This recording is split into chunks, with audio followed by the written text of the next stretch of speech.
Bon, ça y est, la pochette que j'avais commencé de ce livre-là, la toute première vidéo, eh ben, je l'ai enfin terminée. Donc, je suis plutôt contente. C'est celle-ci. Hop, et la voilà. Bon, après, je suis pas hyper satisfaite du résultat parce qu'il y a pas mal de plis qui sont formés là quand j'ai cousu, mais ça c'était au tout début. Et au final, les couleurs de la pochette devant sont pas. J'aime pas trop le ciel un peu guéri bleu comme ça. Ouais, elle me plaît pas autant que ce que je pensais. Parce que ouais, j'ai des petits trucs qui me plaisent pas. Par contre, ce que j'aime beaucoup, c'est l'intérieur. Pas évident de montrer. Mais avec tous les compartiments comme ça. Ça, j'aime vraiment beaucoup. J'ai bien aimé la technique. Et alors, c'est vraiment hyper clean sur les côtés. Je vous avais expliqué un peu la dernière fois avec l'effet accordéon comme ça. Et ça, j'aime vraiment beaucoup. Et alors, ici, pour la fermer, j'ai mis un petit ruban avec un petit bouton assez simple. Et évidemment, le tissu, on voit pas très bien avec, parce qu'il y a une fenêtre juste là, mais le tissu avec des petites fleurs comme ça. Donc vraiment, j'ai bien aimé la faire, mais le résultat final est pas aussi beau que ce que j'espérais. Enfin, j'ai quelques petites erreurs qui font que bah, j'aime un peu moins. Mais bon, voilà, un projet qui m'a pris quand même beaucoup de temps. Et j'ai envie d'en faire une autre comme ça. Et alors, un autre truc que je me suis dit en la faisant, c'est qu'elle est vachement épaisse. Et en fait, avec le molleton plus le thermocollant, ça fait vraiment un truc hyper cartonné.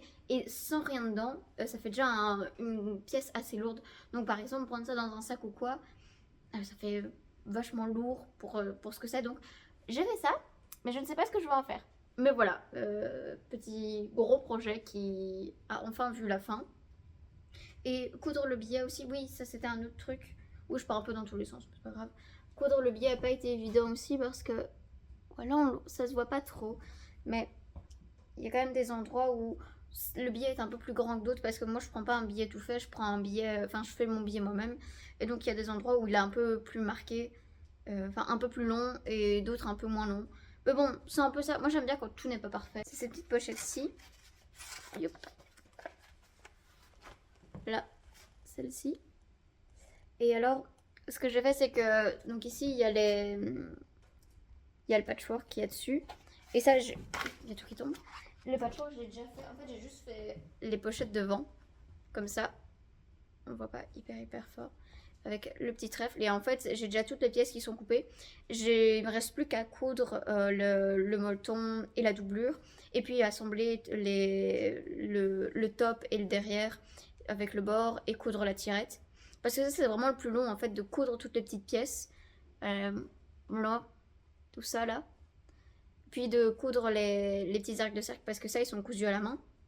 Puis de faire une petite broderie dessus qu'on voit. Oups, pardon, je tapais dans la caméra. Oui, là, il y a une petite broderie.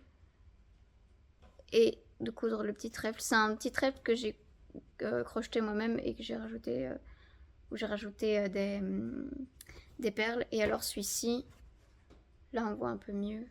Voilà. Et là, c'est un petit crochet aussi, enfin un petit truc en crochet qui a été fait à la main. Donc en fait j'aime trop coudre des petits machins comme ça parce que c'est hyper rapide de coudre toutes les pièces ensemble et le résultat il vient très vite et c'est hyper satisfaisant et c'est vachement plus rapide que l'autre. Mais j'ai pas encore pris le temps en fait de les assembler donc ça fait une semaine qu'ils sont comme ça en train d'attendre. Donc bon voilà, rien de plus vraiment à dire. Ensuite niveau tricot, j'ai avancé dans la manche du pull que je vous avais montré la dernière fois. Donc il y avait le yoke qui était commencé jusque là et alors enfin il y avait le yoke qui était fait et une bonne partie du corps. Et alors moi j'ai commencé la manche, je sais plus, la manche gauche ou droite, on s'en fout.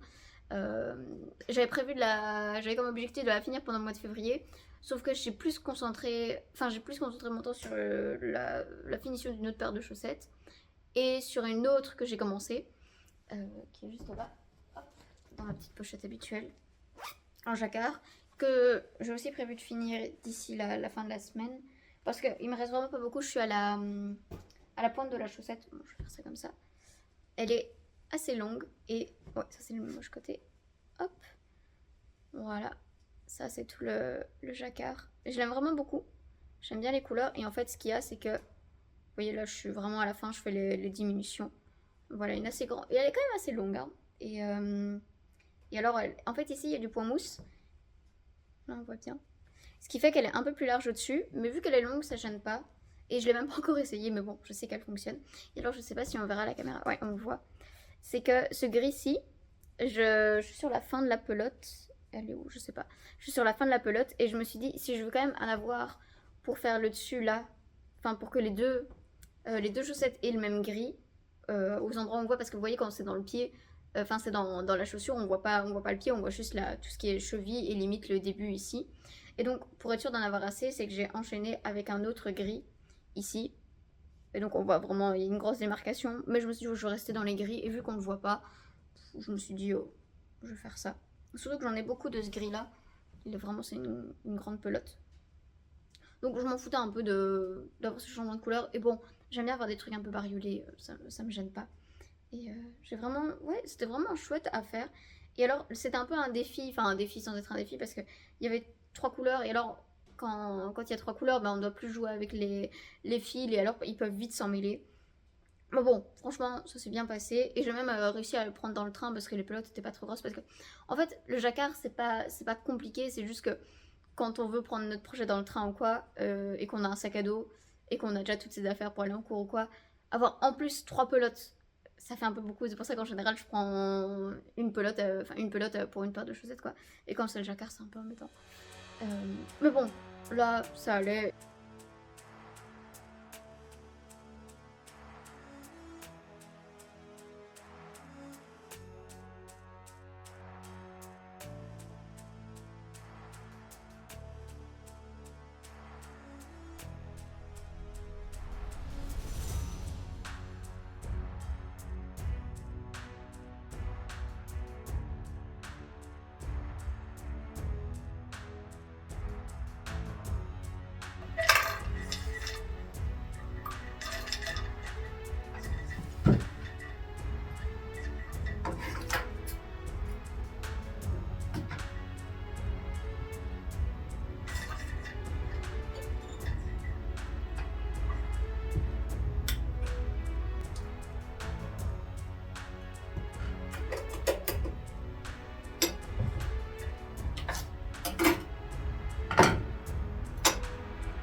Et alors niveau livre, j'en ai pas mal lu. Vraiment, je carbure en ce moment sur la lecture. Vraiment, je lis tout le temps.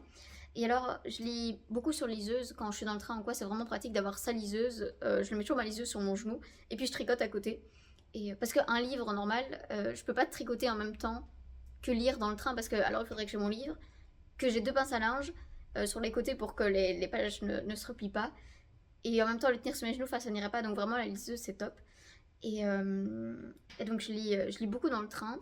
Et ici j'étais trop contente de reprendre un auteur que j'aime beaucoup qui s'appelle Philippe Pullman, qui a écrit À la croisée des mondes. C'est vraiment une belle brique, enfin c'est une trilogie. Et moi j'avais lu les 3 d'un coup. Et j'ai adoré l'année passée lire ça. Et vraiment si vous la connaissez pas, et c'est assez vieux dans le sens où ça date du début des années 2000. Donc c'est pas récent comme je sais pas euh, une saga récente. Bref, je sais pas, mais c'est une saga, enfin c'est une trilogie qui date quand même un petit peu et qui fait qu'elle est un peu moins connue, c'est ça que je veux dire. Et vraiment, l'année passée, j'étais trop à fond dans. Oui, par exemple, comme la passe miroir, enfin même comme par exemple la passe miroir ou la passeuse de mots qui sont vraiment d'actualité en ce moment. à la Croisée des Mondes date quand même un peu d'un peu plus longtemps, et fait que c'est un peu moins connu maintenant. Pourtant, ça, c'est vraiment incroyable. J'adore cette saga. Enfin, je peux pas dire saga parce qu'il y a 3 tomes, cette trilogie. Je la relirai pas tout de suite parce que bon, elle date de l'année passée. Mais par contre, il y avait j'ai découvert qu'il y avait l'histoire avant à la Croisée des Mondes, donc quand Lyra était petite, vraiment toute bébé. Lyra, c'est l'héroïne principale de À la Croisée des Mondes. Et j'ai lu, donc cette saga-là s'appelle la trilogie de la poussière, je pense. En tout cas, le tome 1 s'appelle La Belle Sauvage. Donc La Belle Sauvage, c'est le nom qu'a donné le héros principal à sa barque, à son canoë. Et ça raconte son histoire. Enfin, je ne vais pas raconter l'histoire, mais La Belle Sauvage, ça fait référence à la barque. Enfin bref, si ça vous est intéressé, allez voir le résumé, parce que je ne veux pas me lancer dans les résumés, parce qu'on est parti pour longtemps. Mais bon, j'ai lu ça pendant tout le mois, enfin pendant une bonne partie du mois. Et j'étais à fond dedans, vraiment à tout en lire. Quand je suis arrivée à la fin, je suis là, oh, c'est déjà la fin. Mais bon, il y a une suite, vu qu'il y en a 2, il y en a 3, mais j'ai pas encore les 2 autres, donc bon, ça attendra. Donc bon, ça c'était vraiment très très chouette. J'en ai commencé un autre, et au bout de 100 pages, je me suis dit, j'aime pas, j'arrête. C'est rare que je fasse ça, mais vraiment, je me suis dit, bon, là, ça me plaît pas, je vais pas continuer. Il y en avait 600 pages et c'était un tome 1, donc je savais que ça allait continuer. Je me suis dit, je vais pas me lancer dans un truc qui m'enchante pas trop. Enfin bref, donc je vais même pas en parler. Et alors j'ai lu d'autres trucs plus en papier vu que j'étais plus à la maison. J'ai commencé par lire.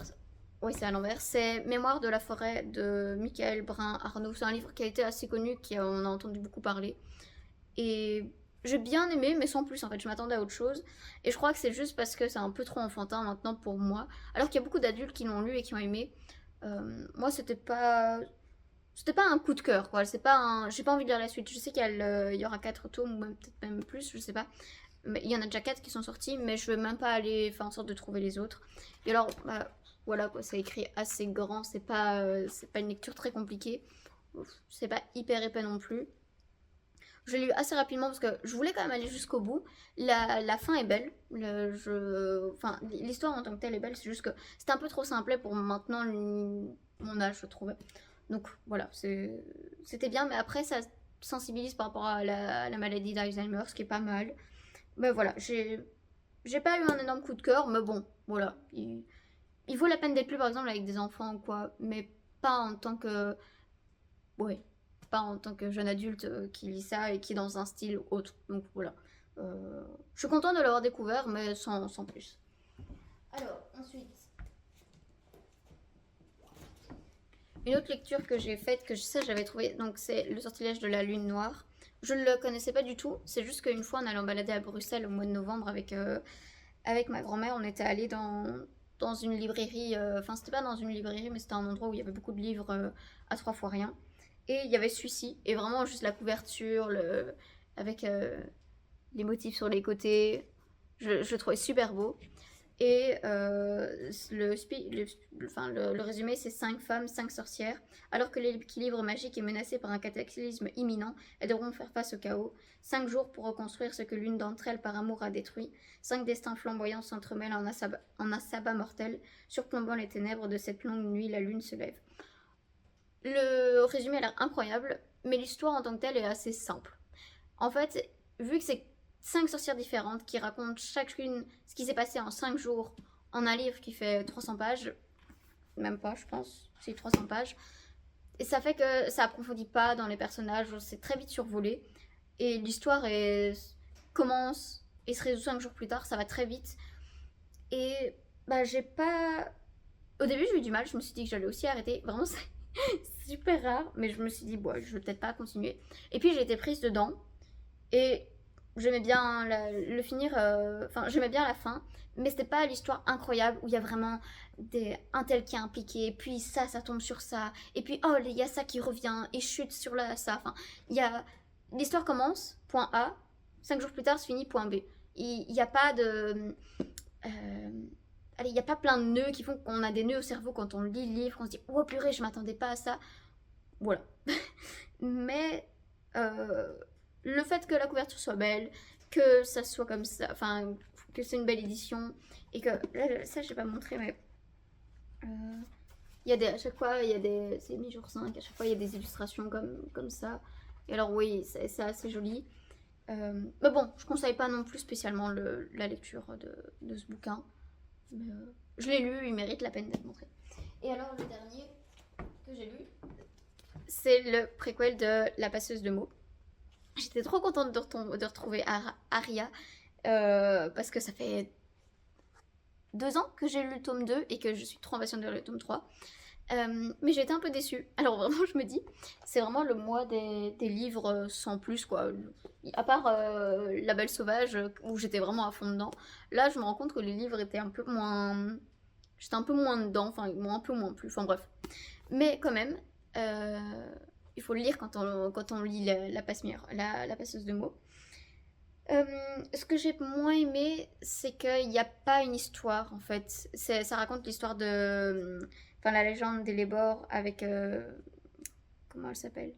Oui, Saïdan. Je sais pas comment on prononce exactement le nom de cette déesse.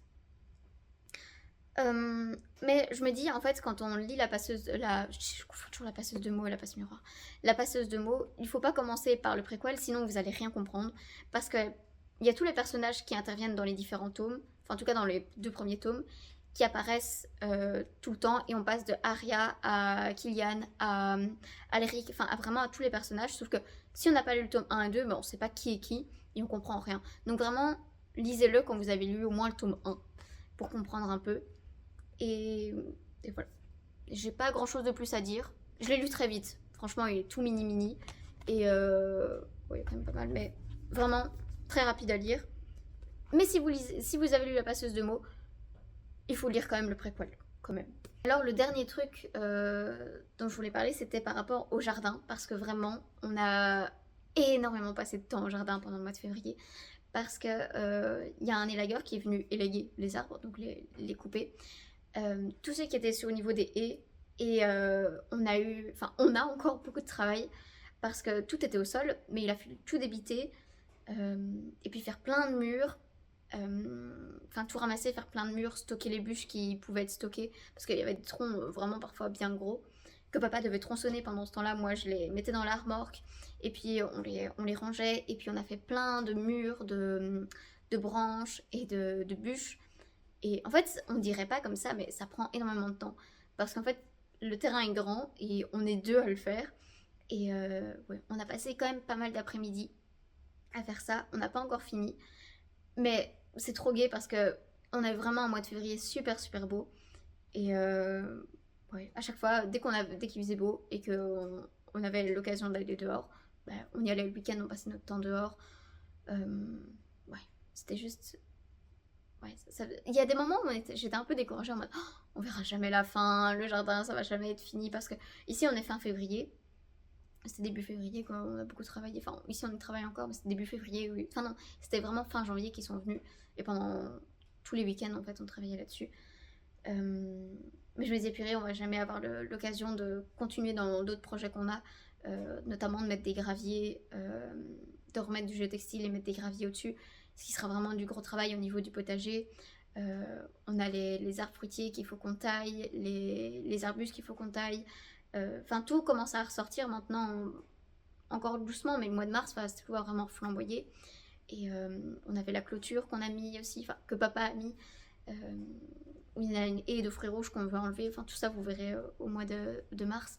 Je filmerai tout ça, mais c'est vraiment des gros projets. Et avec ça à côté, ça faisait que j'avais l'impression qu'on n'allait jamais terminer. Euh, mais bon, voilà, ça avance. Et franchement, c'était vraiment. Ça faisait du bien de passer du temps dehors, surtout après avoir passé autant de temps au mois de janvier à l'intérieur.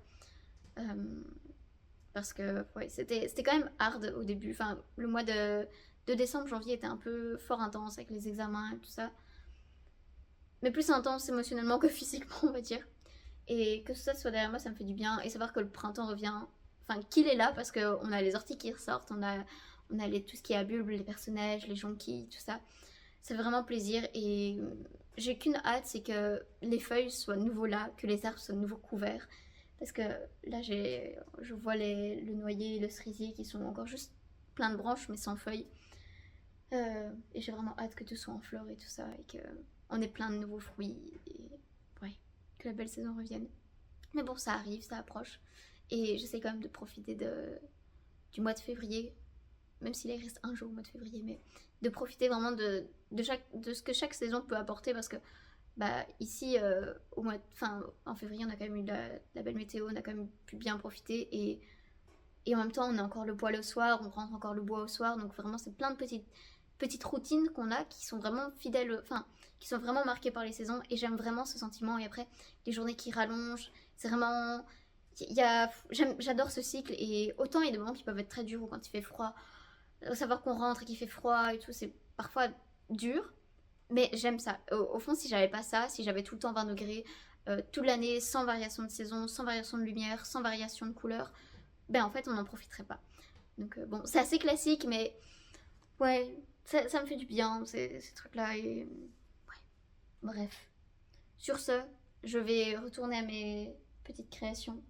Et je vous souhaite un beau mois de mars. J'espère qu'il sera ensoleillé, qu'il n'y aura pas trop de giboulées et qu'on n'aura pas trop de gelée pour que les arbres puissent faire plein de belles fleurs et que tout commence à ressortir. Donc voilà. Bon, je vous dis au mois prochain. Bye.